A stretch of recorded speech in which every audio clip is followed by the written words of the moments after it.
We're shooting today with the Osmo Action 5 Pro. I'm on a Cannondale Adventure 2. I have a DJI Mic 2 underneath the shirt. I hold the camera in my right hand like this, and I use the Ulanzi NT08 or 09 depending on the model, and that's how I hold my camera. We ride on pavement, off-road, gravel, by the water, by the amusement park, just about anywhere imaginable.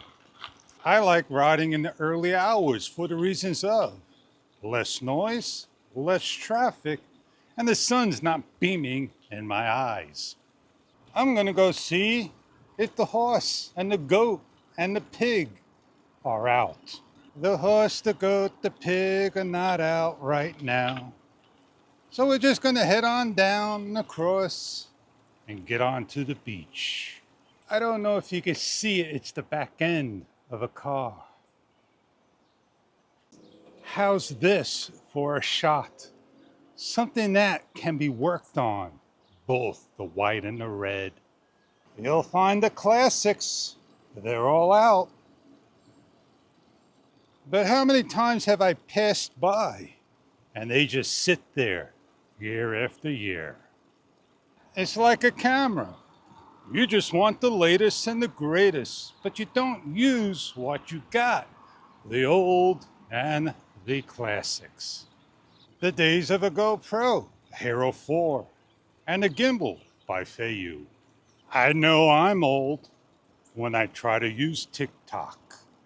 I'm trying to get to the end.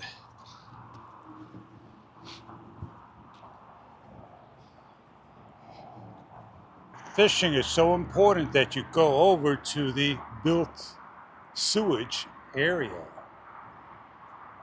and watching the people just dance on their knees.